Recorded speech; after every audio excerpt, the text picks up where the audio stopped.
actually. And to note, everything that we've talked about in this presentation, we have personally used.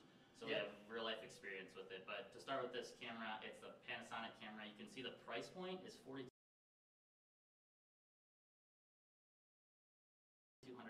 So pretty pricey, especially if you're just getting started with video production. But why, you may be asking, why is it $4,200? Well, it's got a beautiful Leica lens. It also has great zoom on it. Really, really great in low light, we would say. Yeah, it's a rock star in low light. Yeah, it has all the professional inputs that you would need for video production, like SDI, XLR, and if you don't know what SDI and XLR are, simply SDI is similar to HDMI, but you can send it over longer distances and at faster speeds. And then XLR is more professional audio inputs, essentially. Yeah. So anytime you get to a professional level of inputs and outputs with video equipment, you're going to end up spending over $1,000, no matter what it is basically that you're buying, unless it's like a converter. But if it's a camera or a switcher, that's where you'll start to see you're getting $1,500, $2,000, $2,500 and above, because just simply, in some ways, because the market determines it professional, and I don't know, it might be a hoax, but it's not very expensive to make those connectors, but that's what makes them more expensive. So oftentimes that can be the difference between a $3,000 camera and a $900 camera. Right. And also, this camera does do 4K, which is kind of a hot topic in video streaming and in the video world right now, so that's always nice. And as dual codec recording, and by that simply we mean you can record to 2 SD cards at the same time. It also has a ton of manual settings and stuff that you can actually kind of see roughly right over here. You can do a lot of custom stuff with this camera. That for a beginner, it's not really something that's pulled out of the box and you're ready to go. Yeah. And you also, obviously, you pay for that sweet red plate on the side there to make you look even cooler. $2,000 worth of cost. Yeah. But in the video production world, I think it's really interesting because simple, easy-to-use products are always cheaper, and you're paying always more for customization and the ability to change your own manual settings and to have more options. And that's one thing to note is, yes, the lenses are definitely more expensive. The lenses are made better so you can shoot higher quality video, but it's also just the ability to customize and have a lot of different inputs and outputs and change your audio settings and change your manual settings on the camera and stuff like that. So let's actually get into a camera that we would recommend if you're just starting out with your live streaming or your production setup, and it's the Canon Vixia HF G20. We actually are using it today, so it is the camera that is set up, and what you're seeing in this picture is the quality that you're going to get with a live stream. Can I tell a story about this camera? Yeah, absolutely. So this is the first camera that Wade and I have actually ever purchased when we were starting out in video production, and that was 4 years ago, and it was a $1,200 camera then, and it still held its value. It's still an awesome looking camera. It does great in low light, and when we bought it, it did a great job. We've moved on to zoom in on different parts, because picture with 4K, you have oh, my hands are doing a weird thing. You have 4 1080 images within one frame. So the ability to capture that is really valuable as well. I would say, and she makes a really good point, is if you're streaming in 4K and most of your viewers are watching on a phone or even a laptop, it's barely noticeable. If you were to have a mass event, like a huge, large audience, all watching in the same room at another location, that actually would be a really noticeable difference between 4K and 1080, and that's where you would get a really good viewer experience. But you make a good point. It's not 100% there, but it's getting close. It's getting pretty close. And I would actually, if you're interested in doing anything 4K, definitely sign up for the updates on the Boxcaster Pro, just because we'll keep you updated on what's going on in that world. And then the second part of your question is, I noticed you mentioned that you're on a Wi-Fi hotspot. Is 720p enough?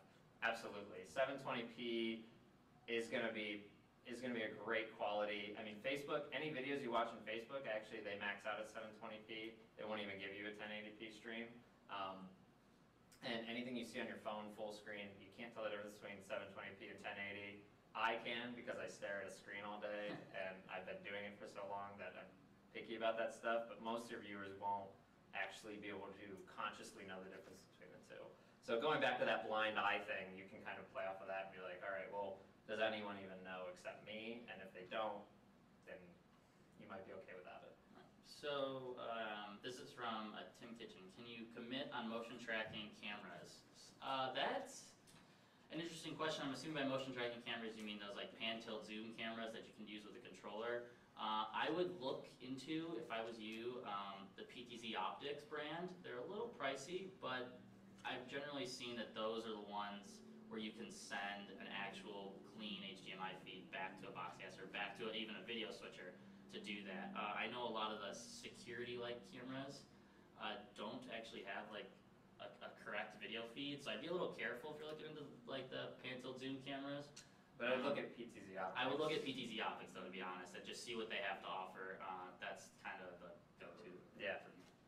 We have another question. What's the difference between SDI and HDMI? It's a great question, and I'll try to simplify it as much as I can. SDI connections are typically run along what's called a BNC cable with a BNC connector, so they lock in, so you can't just rip the cable out of your camera. You can actually unlock it and then pull it out, so for live events that's really crucial, and it's really nice so somebody doesn't just walk along and just kick out your signal. The other difference is SDI signals can run up to about 300 feet before they need to be re-amplified, whereas HDMI signals will degrade after about, I'd say, 50 feet. They can run up to 50 feet. Wade and I have used 50 feet HDMI cables and they're fine, but after 50 feet you can start to get signal loss and stuff like that. And then HDMI, I'm sure you've all used HDMI cables. They plug right in so they can be pulled out really easily. Right. Are you gonna share these questions with me? Yeah, sorry. Let me start from there. Element Church, how do you mix audio? How do you integrate audio that doesn't come from the built-in mic? Audio mixing can usually be done from a separate mixer. On the switcher, if you want to reach out, I can kind of show you like a little demo of how it works, but you just kind of raise and lower different levels from there.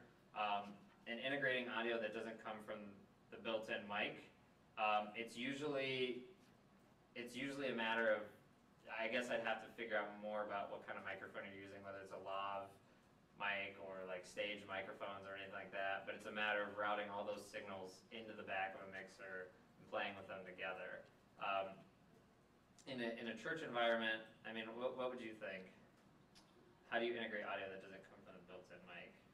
Generally, when I'm talking to people on the phone and everything, most people Because you can usually plug the microphone and mount it on the camera, or you can run it into a switcher separately. Yeah, so I mean, I would say a couple ways to approach that. Generally, if there is a soundboard anywhere in that facility, you can usually get like a line out and plug that into your video switcher, or if you just have one camera and a Boxcaster, you know, plug it into the Boxcaster. But generally, if you can get that like mic audio right from someone presenting, that's exactly what you want to do. I think the most efficient way to answer that question, Element, is if you have just one speaker on a stage, give them a lavalier microphone, and most cameras will have audio inputs that you can input the microphone, receiving end into. Yeah, or if you just plug the receiving end of the wireless mic into your camera and mount it on the camera. Right, or if they're already talking over like a big sound system with speakers, there's got to be some kind of soundboard back there. Right. That you would assume. Right. Okay, I'll answer this one super quick. Does Boxcast work with Wirecast? It does. And if you go to our actually support page where we have our frequently asked questions, you could look at how that integrates if you had a Boxcaster. But we actually have an RTMP solution that you could integrate with Wirecast.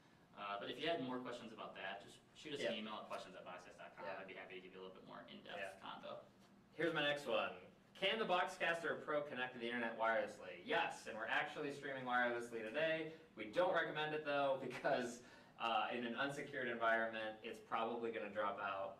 Both of them will be able to do wireless streaming. Both of them connect to a Verizon hotspot or like any other device. You could connect it to your iPhone theoretically, but what we hate to see, because we think your viewers are very important and their experience is really important, is we hate to see dropouts and unreliable connections, because you obviously don't want people yelling at you because they can't watch their son's game or their Sunday service because of a wireless connection. So it is possible if you're in a remote location, and we can make specific recommendations to optimize that as best as you can. I mean, Wade and I have used it. I found some success with it, but the problem is it's so unpredictable because you don't know how many people are going to be using their cell phones that day in a wireless area, or you don't know what the circumstances of the wireless network are.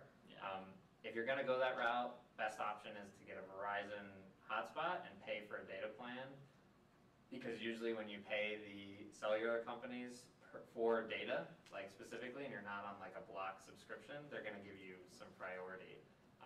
I have been in venues where the wireless connection or using a wireless hotspot worked better than the wired connection, just because I was paying for that data as I was using it, versus using the whatever internet plan the venue was on.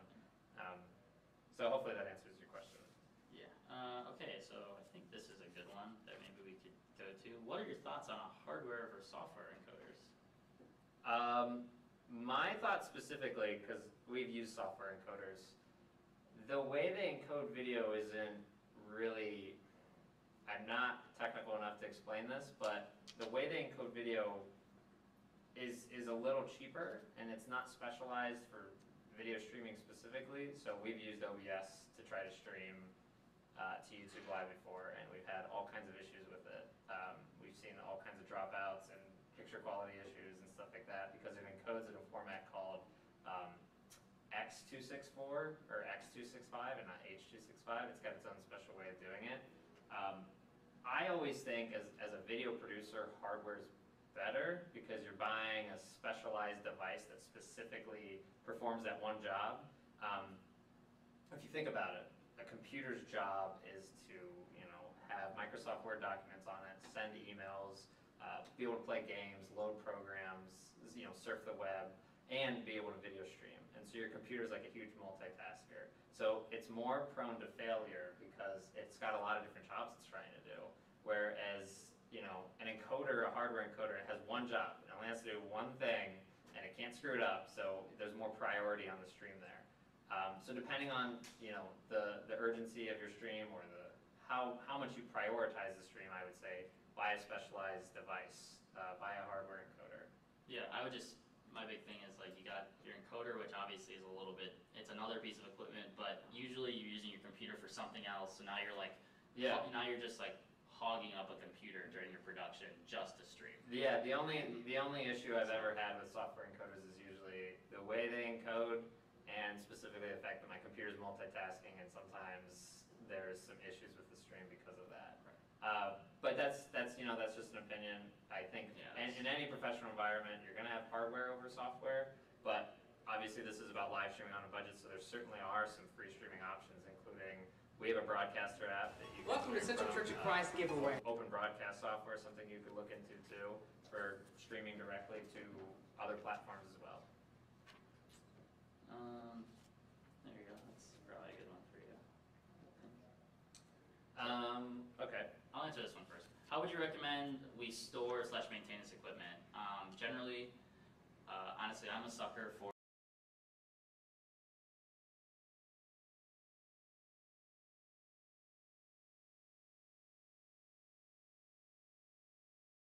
Welcome to Central Church of Christ giveaway. We're happy to have you here.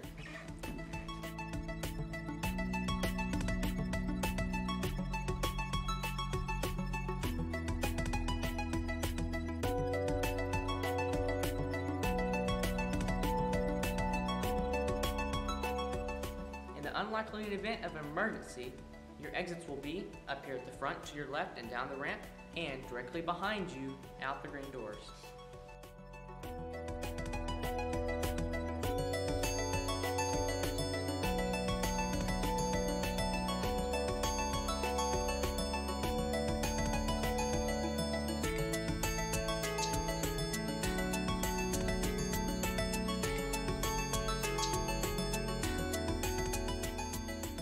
As you have arrived, make sure you have completed the following: signed in and received your packet of info, and along with your info you will receive a number.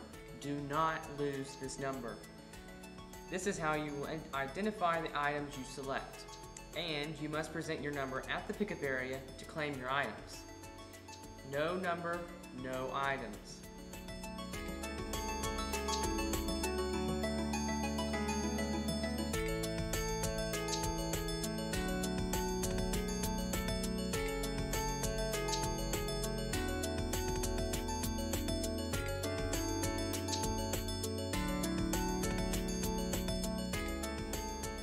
As you wait, feel free to enjoy our complimentary snacks and treats for you to eat for breakfast. Also, as you finish those treats, please make sure that you empty out your trash into the trash cans at the front of the auditorium. We like to keep our place nice. Listen carefully for your number to be called, and also please be patient with us. There are a lot in attendance. Number 0, come on down.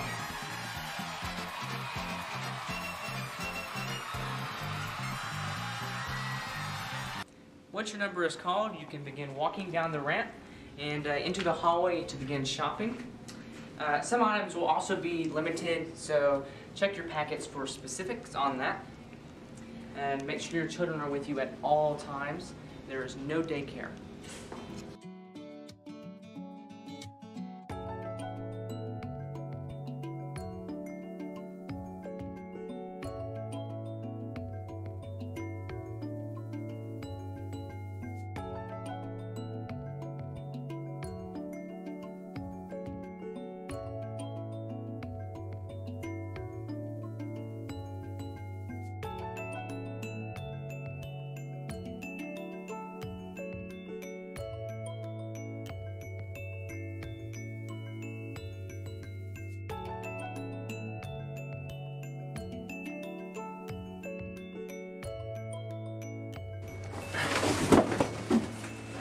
And once your items get too heavy or you have too many for you to carry, you can always hand them off to our volunteers, and they will take them to your selected spot for your number, and there they will be stored until you're ready to leave.